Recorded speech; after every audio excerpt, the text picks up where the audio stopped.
ಈ heart attack ಅನ್ನೋದು stress related. Stress ಈಗ ಜಿಮ್ ಮಾಡುವಾಗಲೂ ಎಕ್ಸರ್ಸೈಸ್ ಮಾಡೋದು ತುಂಬ ಜಾಸ್ತಿ ಆಗಿಬಿಟ್ರೆ ಅವಾಗಲೂ ಹಾರ್ಟ್ ಅಟ್ಯಾಕ್ ಆಗ್ಬೋದು. ಹಾಗಂದ ತಕ್ಷಣ ಎಕ್ಸರ್ಸೈಸ್ ಮಾಡೋದ್ರಿಂದ ಹಾರ್ಟ್ ಅಟ್ಯಾಕ್ ಆಗಿದೆ ಅನ್ನೋದು ತಪ್ಪೋದು. ನಮಸ್ಕಾರ, ನಾನು ವಿಠಲ್ ಡಿ ಬಾಗಿ, ಕನ್ಸಲ್ಟೆಂಟ್ ಕಾರ್ಡಿಯಾಲಜಿಸ್ಟ್, ಅಪೋಲೋ ಮತ್ತು ಭಾಗ್ಯ ಹಾರ್ಟ್ ಸೆಂಟ್ರಲ್ಲಿ ಕೆಲಸ ಮಾಡ್ತೀನಿ. ಜಿಮ್ ಮಾಡುವಾಗ ಮಧ್ಯೆ ಮಧ್ಯೆ ಗ್ಯಾಪ್ ತೊಗೊಂಡು ನೀರು ಚೆನ್ನಾಗಿ ಕುಡಿಬೇಕು. ನೀರು ಜಾಸ್ತಿ ಕುಡಿಯೋದು ಕೂಡ BP ಡೌನ್ ಆಗಿಬಿಟ್ಟು ಅದರಿಂದ ಸಣ್ಣ ಕೊಲಾಪ್ಸ್ ಆಗೋ ಚಾನ್ಸ್ ಇರ್ತದೆ.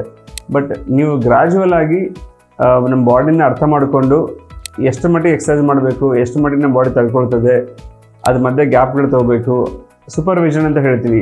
ಜಿಮ್ ಟ್ರೈನರ್ ಇಟ್ಕೊಂಡ್ಬಿಟ್ಟು ಹೌದು ಅವ್ರು ಹೇಳೋ ಅಡ್ವೈಸ್ ಪ್ರಕಾರ ದಿನೇ ದಿನ ಎಕ್ಸರ್ಸೈಸ್ ಜಾಸ್ತಿ ಮಾಡ್ಕೊಂಡು ಹೋಗೋದು ಒಳ್ಳೆಯದು. ಕೆಲವೊಬ್ರು ಏನು ಮಾಡ್ತಾರೆ, ಅವರು ಕೊಲೀಗ್ಸ್ನ ಕಂಪೇರ್ ಮಾಡ್ಕೊಳ್ತಾರೆ.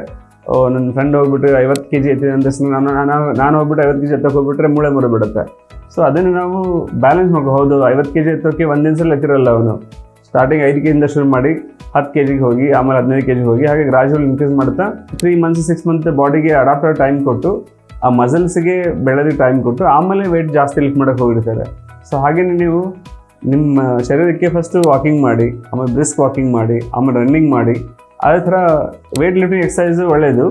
2 kg 10 kg ಶುರು ಮಾಡಿ ಇನ್ಕ್ರೀಸ್ ಮಾಡ್ತಾ ಮಾಡ್ತಾ ಮಸಲ್ ತೊಗೊಂಡು ಚೆನ್ನಾಗಾದಾಗೆ ಆಮೇಲೆ ಜಾಸ್ತಿ ವೆಯ್ಟ್ ಲಿಫ್ಟ್ ಮಾಡ್ಬೋದು. ಬಟ್ ಯಾವತ್ತೂ ಎಕ್ಸಸೈಸ್ ಮಾಡದೇ ಇರೋ ಇದ್ದಕ್ಕಿದ್ದಾಗ ಒಂದಿನ ಹೋಗ್ಬಿಟ್ಟು ಸಡನ್ನಾಗಿ 1-2 ಗಂಟೆ ಸಿವಿಯರ್ ಎಕ್ಸಸೈಸ್ ಮಾಡಿದ ತಕ್ಷಣವೇ BP ವೇರಿಯೇಷನ್ ಆಗ್ಬೋದು. ಅಥವಾ ಅವರಿಗೆ ಮುಂಚೆನೇ ಹಾರ್ಟಲ್ಲಿ ಪ್ರಾಬ್ಲಮ್ ಇರುತ್ತೆ, ಚೆಕ್ ಮಾಡಿಸ್ಕೊಂಡಿರಲ್ಲ. ಈಗ ಎಕೋ ಅಂತ ಮಾಡಿರಲ್ಲ, ಹಾರ್ಟಲ್ಲಿ ಏನಾದರೂ ಕಾರ್ಡಿಯೋಮಯೋಪತಿ ಅಂತ ಕರಿತೀವಿ, ಹೈಪರ್ಟ್ರೋಫಿಕ್ ಕಾರ್ಡಿಯೋಮಯೋಪತಿ ಕಂಡೀಷನ್ ಇದೆ. ಅಂದರೆ ಹಾರ್ಟ್ ಮಸಲ್ ದಪ್ಪ ಆಗಿರುತ್ತೆ, ಅಥವಾ ಹಾರ್ಟಲ್ಲಿ ಹೋಲ್ ಇರುತ್ತೆ, ಅಥವಾ ಹಾರ್ಟ್ ವೀಕ್ ಇರುತ್ತೆ, ಅಥವಾ ಹಾರ್ಟಲ್ಲಿ ಯಾವುದೋ ವಾಲ್ವ್ ಚಿಕ್ಕದಾಗಿರುತ್ತೆ. ಅಂಥವ್ರು ಮುಂಚೆ ಏನು ಟೆಸ್ಟ್ ಮಾಡಿಸ್ಕೊಳ್ಳದೆ ದಿಢೀರ್ ಅಂತ ಹೋಗ್ಬಿಟ್ಟು ಸಿವಿಯರ್ ಎಕ್ಸಸೈಸ್ ಮಾಡಿದಾಗ ಅಲ್ಲಿ ಕೊಲಾಪ್ಸ್ ಆಗೋ ಚಾನ್ಸ್ ಇರ್ತದೆ.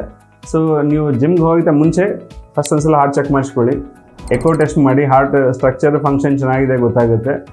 ಟ್ರೆಡ್ಮಿಲ್ ಟೆಸ್ಟ್ ಮಾಡಿ, ಅದರಲ್ಲಿ ನಿಮ್ಮ ಎಕ್ಸಸೈಸ್ ಕೆಪಾಸಿಟಿ ಎಷ್ಟು ಅಂತ ಗೊತ್ತಾಗುತ್ತೆ. ಅದನ್ನ ನೋಡ್ಕೊಂಡ್ಬಿಟ್ಟು ನೀವು ಜಿಮ್ಗೆ ಹೋಗಿ ಸ್ಲೋ ಆಗಿ ಸ್ಟಾರ್ಟ್ ಮಾಡಿ. ನಿಮಗೆ ಬಾಡಿ ಅಡಾಪ್ಟ್ ಆಗ್ತಾ ನಿಮ್ಗೆ ಗೊತ್ತಾಗ್ತಾ ಹೋಗುತ್ತೆ ನಾವು ಎಷ್ಟು ಮಟ್ಟಿಗೆ ಮಾಡ್ಬೋದು ಅಂತೇಳಿ. ಮಾಡ್ತಾ ಇನ್ಕ್ರೀಸ್ ಮಾಡ್ತಾ ಹೋಗಿ. ಸೊ ಟೈಮ್ ಕೊಡಿ. ಯಾವ ವಯಸ್ಸಲ್ಲಿ ಬೇಕಾದರೂ ಮಸಲ್ ಗ್ರೋತ್ ಆಗುತ್ತೆ. 80 ವರ್ಷ ಆದವರು ಕೂಡ ಬಾಡಿ ಬಿಲ್ಡ್ ಮಾಡ್ಬೋದು. ಮಸಲ್ಗೆ ಆ ಒಂದು ಕೆಪಾಸಿಟಿ ಇದೆ, ಅಡಾಪ್ಟ್ ಆಗೋ ಕೆಪಾಸಿಟಿ ಇದೆ.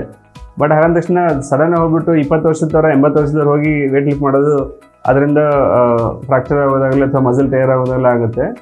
ಸೊ ಟೈಮ್ ಕೊಡಿ, ಎಕ್ಸಸೈಸ್ ಶುರು ಮಾಡಿ, ಸ್ಲೋ ಆಗಿ ಸ್ಟಾರ್ಟ್ ಮಾಡಿ, ಸ್ವಲ್ಪ ವೇಟಿಂದ ಶುರು ಮಾಡಿ, ಆಮೇಲೆ ಇನ್ಕ್ರೀಸ್ ಮಾಡ್ತಾ ಹೋಗಿ. ಎಕ್ಸಸೈಸ್ ಮಾಡುವಾಗ ಮಧ್ಯೆ ಮಧ್ಯೆ ಗ್ಯಾಪ್ ತೊಗೊಳ್ಳಿ, ನೀರು ಚೆನ್ನಾಗಿ ಕುಡೀರಿ. ಮತ್ತು ಫಸ್ಟ್ ಟೈಮ್ ಜಿಮ್ಗೆ ಹೋಗಿದ್ದ ಮುಂಚೆ ಒಂದ್ಸಲ ಎಕೋ ಮತ್ತು ಟ್ರೆಡ್ಮಿಲ್ ಟೆಸ್ಟ್ ಮಾಡಿ ಆಮೇಲೆ ಜಿಮ್ಗೆ ಹೋಗಿ.